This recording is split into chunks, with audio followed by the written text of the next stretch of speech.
وہ نعرہ ہر کشمیری کا نعرہ ہے کہ ہم پاکستانی ہیں، پاکستان ہمارا ہے، ہم پاکستانی ہیں۔ پاکستان ہمارا ہے۔ یہ قومی ترانہ بن چکا ہے کشمیریوں کا، نہیں رہنے دیں گے۔ اگر ہم اس دنیا میں نہ رہے اور گزر گئے، ہماری آنے والی نسلیں اس نظریے پر پیرا دیں گی انشاءاللہ تعالی۔ کئی جنگیں ہم نے لڑی ہیں، ہماری فوجی جوانوں نے شہادتوں کا جام نوش کیا ہے، غازیوں کی بڑی تعداد ہے، ہمارے سویلینز انہوں نے خون دیا ہے۔ روز سیز فائر لائن پہ گولہ باری کرتی ہے انڈین آرمی، 5 7 10 20 کشمیری اپنی جان دے دیتے ہیں آزاد کشمیر میں۔ انڈیا سے پاکستان کرکٹ میچ جیتتا ہے، ہم یہاں مٹھائیاں بانٹتے ہیں، کشمیری اپنے خون میں نہا جاتے ہیں مقبوضہ کشمیر میں آپ کی خوشی میں حصہ ڈالنے کے لیے۔ یہ کیا رشتہ ہے؟ اس رشتے کو کون توڑ سکتا ہے؟ یہ کلمہ طیبہ کا رشتہ ہے، یہ اسی دو قومی نظریے کا رشتہ ہے۔ اس لیے جو نعرہ سید علی گیلانی کا نعرہ ہے مرحوم و مغفور کا، وہ نعرہ ہر کشمیری کا نعرہ ہے کہ ہم پاکستانی ہیں، پاکستان ہمارا ہے، ہم پاکستانی ہیں۔ پاکستان ہمارا ہے۔ یہ قومی ترانہ بن چکا ہے کشمیریوں کا۔ بتائیں کیا ہے؟ ہم پاکستانی ہیں، پاکستان ہمارا ہے، ہم پاکستانی ہیں۔ پاکستان ہمارا ہے۔ اس گونج کو، اس آواز کو، اس بات کو کوئی دنیا کی طاقت نہیں روک سکتی الحمدللہ۔ جتنا چاہے کوئی زور لگائے، کوئی پیچھے بیٹھ کے کوئی اس کو ہوا دے یا کوئی سامنے آ کے بات کرے، ہر موضوع پہ بات ہو سکتی ہے، مگر کشمیریوں کے پاکستان سے رشتے پر، ان کی حب الوطنی پر، ان کی جدوجہد پر، کشمیر اور پاکستان کے سمبند پر کوئی سوال نہیں اٹھانے دیں گے ہم۔ اگر یہ کوئی سوال اٹھائے گا، ہم دلیل سے بات کریں گے، ہم مکالمہ کریں گے، ہم تقریر کریں گے، ضرورت پڑی تو میدان کے اندر نکل کے جمہوری سیاسی طریقے سے ان مووز کا مقابلہ کریں گے اور مقابلہ کر رہے ہیں۔ میرے ملتان ڈویژن کے دوستوں، بہنوں اور بھائیوں،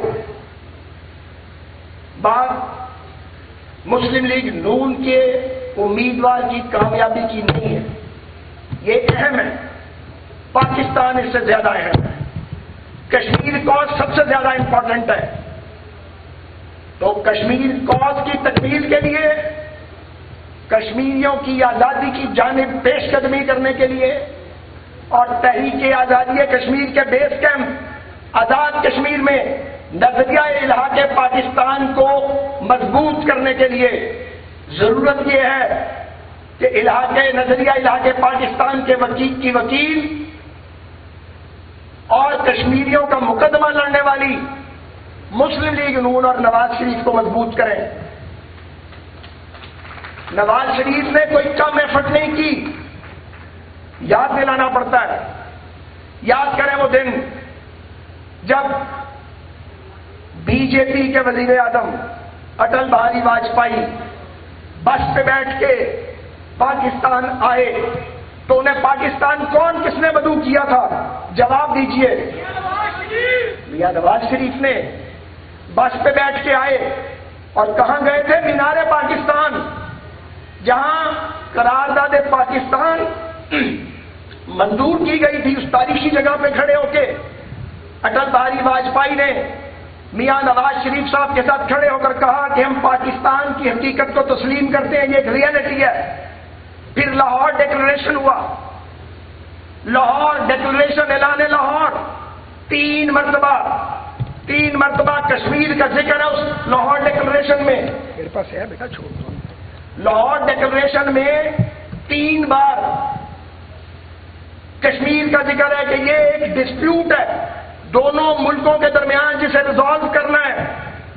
اس کے بعد نواز شریف صاحب کی چھٹی کروا دی گئی، سازش کی گئی، انہیں اقتدار سے نکال دیا گیا اور ایک طویل پھر جلا وطنی کی راہ تھی، جیلیں تھیں، سلاسل تھے۔ اس کی قیمت مسلم لیگ نون کی ساری قیادت اور سارے کارکنوں نے ادا کی، آپ میں سے بھی کئی پابند سلاسل ہوئے۔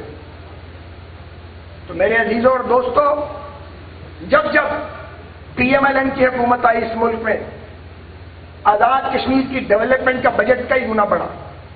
یہ ایک کمٹمنٹ ہے کہ آزاد کشمیر کے باشندوں کا معیار زندگی اس کو اپلفٹ ہونا چاہیے. آج یہ کہا جاتا ہے کہ حقوق نہیں دیے گئے. اس میں بہت سی باتیں سچ ہوں. انصاف نہیں ملا یہ بھی سچ ہوگا. لیکن کیا مسائل صرف آزاد کشمیر میں ہے؟ ملتان میں نہیں ہے؟ لاہور میں نہیں ہے؟ ڈیرہ غازی خان میں نہیں ہے؟ کیا غربت، افلاس اور ناانصافی بلوچستان میں نہیں ہے؟ کیا سندھ کے انٹیریئر سندھ میں نہیں ہے؟ ایون کراچی میں نہیں ہے؟ ہر جگہ ہے. یہ ایک مسئلہ ہے، بہت بڑا قومی مسئلہ ہے جس سے ہم نبورد آزما نہیں ہو پا رہے. اس کو بنیاد بنا کے کیا ریاست پاکستان پہ چڑھائی کی جا سکتی ہے؟ نہیں کی جا سکتی. ہم حمایت کرتے ہیں ان مطالبات کی جو عوامی حقوق کے مطالبات ہیں. میر پور میں، مظفر آباد میں، مظفر آباد کا ایئرپورٹ اس کو ایکسٹینڈ تو شاید نہیں کیا جا سکتا ٹیکنیکلی، میں خود منسٹر ایویشن کا ہوں. وہاں بھی ایئرپورٹ نیا بننا چاہیے، میر پور میں بھی بننا چاہیے، انفراسٹرکچر بھی امپروو ہونا چاہیے. یہ عوامی باتیں ہیں، یہ عوامی مطالبات، ہم ان کی حمایت کرتے ہیں. لیکن اگر کوئی یہ کہے کہ جی یہ 4.5 لاکھ جو مہاجرین اور خاندان مقیم ہے کشمیریوں کے پاکستان میں، ان کا ووٹ ختم کر دو، ان کی نمائندگی ختم کر دو، تو کیوں بھائی، کیوں کریں؟ یہ ڈکٹیشن ہم نہیں لیں گے اور اس پہ کوئی کمپرومائز ہم نہیں کریں گے. آپ یہ کہتے ہیں کہ آزاد کشمیر کی لیجسلیٹو اسمبلی کی نشستیں بڑھا دو، یا آپ یہ کہتے کہ پرپورشنیٹلی ان کی اور جو آزاد کشمیر کی آبادی ہے اس کو ملا کے سیٹوں کو اس آبادی کی شرح کے مطابق بانٹ دو، تو بات ہو سکتی تھی. لیکن اگر آپ کہیں کہ ان کے ووٹ کاٹ دو، یا ان کے ووٹ کا حق ختم کر دو، یا یہ کشمیری نہیں ہے، اس پر کوئی بات نہیں ہو سکتی ہے.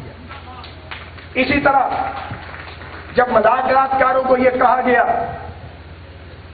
جب رانا ثناء اللہ صاحب اور قاہرہ صاحب اور باقی لوگ گئے بات کرنے، تو آخری راؤنڈ میں یہ کہا گیا، یہ لکھے ہوئے مطالبات میں بات نہیں تھی کہ جی راج پاکستان کی شرک ختم کریں جس نے کشمیر اسمبلی کا الیکشن لڑنا ہے. کیوں کریں؟ جس پہ چودھری غلام عباس اور عمر قائد اعظم کا فیصلہ ہو گیا، جو ایک بین الاقوامی تنازع ہے، جس ایشو پہ ہم نے اتنی بڑی طاقتور فوج تیار کی، اپنا پیٹ کاٹ کے پاکستان کو نیوکلیئر اسٹیٹ بنایا ہے کہ کبھی کشمیر کی آزادی کی جنگ لڑنے کے لیے طاقت کا استعمال بھی کرنا پڑے گا. وہاں سے ڈرا کر جائیں؟ کیا اپنی شارک دشمن کے حوالے کر دیں؟ کیوں کریں؟ کوئی کرتا ہے؟ پھر میرا یہ سوال بھی ہے، میں نے کل بھی کیا ہے، کس چیز کی جلدی ہے؟ کیا مقبوضہ کشمیر آزاد ہو گیا ہے؟ کیا ریاست جموں و کشمیر مکمل ہو گئی ہے؟ تو نامکمل. جب تک ان کا قبضہ رہتا ہے یہ کیسے مکمل ہوگی؟ تو آپ کہتے ہیں جی ہمیں خود مختاری چاہیے. آپ کہہ سکتے ہیں، یہ آپ کا جمہوری حق ہے. ہم خود مختاری کی بات کرنے والوں کو بالکل غدار نہیں مانتے. یہ سیاسی موقف ہے، مگر اس موقف پہ عمل درآمد ممکن نہیں ہے. اس پہ مکالمہ کریں، اس پہ بات کریں. دنیا کے طاقتور ترین ملکوں کے بیچ میں ایک چھوٹے سے علاقے کو آپ انڈیپینڈنٹ اسٹیٹ بنا دیں تو وہاں تو عالمی طاقتیں اپنی سازشوں کی آماج کیا اس کو بنا دیں گی. پاکستان کی فوج، پاکستان کی ایڈمنسٹریشن، پاکستان کی حکومتیں، کوئی بھی حکومتیں ہوں کسی کی بھی، جو وہ نگہبانی کر سکتی ہیں اپنے کشمیری بہن بھائیوں کی، وہ کوئی دوسرا نہیں کر سکتا. کیونکہ یہ نیچرل بانڈ ہے، کلمے کا رشتہ ہے. یہ تحریک تکمیل پاکستان کا حصہ ہے. پاکستان نامکمل ہے. جب تک کشمیر آزاد ہو کے پاکستان کا حصہ نہیں بنتا، دو ایٹمی طاقتیں جنگ کے دہانے پہ کھڑی رہیں گی. ہماری صلح ہی نہیں ہو سکتی ایک دوسرے کے ساتھ. اور یہاں پہ انڈیا پھنسا ہوا ہے، ہم بھی یہاں پہ کھڑے ہیں. ہم نے اپنے سے 6 گنا بڑے ملک کو انگیج کیا ہوا ہے. ان کے اندر بھی غربت ہے، افلاس ہے، مسائل ہیں. وہ ترقی نہیں کر سکتے جب تک وہ کشمیر کے مسئلے کو پاکستان کے ساتھ UN ریزولوشنز کے مطابق حل نہیں کرتے. یہ انڈین لیڈرشپ کو احساس ہوگا لیکن کب احساس ہوگا؟ جب آپ مستقل مزاجی کے ساتھ کشمیر کاز کے ساتھ جڑے رہیں گے. روز نئی باتیں نہیں ہوں گی. اپنے موقف پہ قومیں کھڑی رہتی ہیں، ایک ڈیڑھ صدی لگتی ہے، کئی نسلیں صرف ہو جاتی ہیں، پھر آپ کو منزل ملتی ہے. تو وہ منزل ملے گی آپ کو، ہماری زندگیوں میں ملے یا ہمارے بعد ملے. شرط یہ ہے کہ استقلال کے ساتھ، مستقل مزاجی کے ساتھ ہم پیش قدمی کریں. مجھے نہیں معلوم کون سی چیز ہے جس کی اجلت ہے. کیوں یہ فیصلہ چاہتے ہیں بعض لوگ کہ جی خود مختار کشمیر ابھی بناؤ؟ یہ کیا بات ہے؟ آپ مطالبہ جاری رکھیں، ہمیں کوئی اعتراض نہیں. جلسہ کریں، آپ ڈیمانڈ کریں، آپ جمہوری طریقے سے احتجاج بھی کریں، راستے بند نہیں کریں، لاک ڈاؤن نہیں کریں، دعوے نہیں بولیں. جب یہ ہوگا، جب ریاستی ادارے اور مظاہرین آمنے سامنے آئیں گے، پھر وہ بدقسمت سین کریٹ ہوں گے جو آزاد کشمیر میں ہوئے. نہیں ہونے چاہیے تھے. میں تو بطور پاکستانی کے اور کشمیری کے شکر ادا کرتا ہوں کہ یہ جو لانگ مارچ مؤخر ہوا ہے اور جو سنا ہے کہ کوئی بات چیت ہو رہی ہے. بات چیت ہونی چاہیے. بات چیت کے لیے فری کین کو اپنا موقف نرم کرنا پڑے گا. حکومت کو بھی، حکومتی اداروں کو بھی، اور جو دھرنے کو لیڈ کر رہے ہیں ان کو بھی بیٹھ کے بات کریں، بیٹھ کے راستہ نکالیں. جب وقت آئے گا ہم فیصلہ کر لیں گے. پتھروں سے، ڈنڈوں سے، بندوقوں سے فیصلہ نہیں ہوگا. فیصلہ بات چیت اور دلیل سے ہوگا یا پھر ووٹ سے ہوگا. یہی دنیا کا طریقہ ہے. تو میں آپ سے یہ ساری بات سمیٹتے ہوئے یہ کہنا چاہتا ہوں کہ 27 جولائی کا دن نظریہ الحاق پاکستان کو مضبوط کرنے کا دن ہے. 27 جولائی کا دن کشمیر کاز کے ساتھ اپنے آپ کو الائن کرنے کا دن ہے. 27 جولائی کو شیر کی کامیابی یہ ثابت کرے گی کہ 4.5 لاکھ کشمیری جو پاکستان میں مقیم ہیں وہ سکہ بند اور مستند کشمیری ہیں. ان پہ کوئی سوال نہیں اٹھا سکتا ان کی محبت، ان کی حب الوطنی پہ اور پاکستانیت پہ. اور 27 جولائی کو آزاد کشمیر میں جو ووٹر ہیں، وہاں رہائش پذیر یا یہاں جو رہتے ہیں، وہ اگر اللہ تعالیٰ کی فضل سے PMLN کامیاب ہوتی ہے تو کشمیر اور پاکستان کا رشتہ پہلے کی طرح اسٹرانگ ہوگا، اسٹرانگ بانڈ ہوگا اور کشمیر کاز کو تقویت ملے گی. پاکستان، پاکستان، پاکستان، کشمیر بنے گا، کشمیر بنے گا. میں کہوں گا تیرے فضل سے یا رحمان. آپ کہیں گے کشمیر بنے گا پاکستان. یہ نعرہ ہم نے مجاہد اول سے سیکھا تھا. تیرے فضل سے یا رحمان، سب کی آواز آئے. تیرے فضل سے یا رحمان.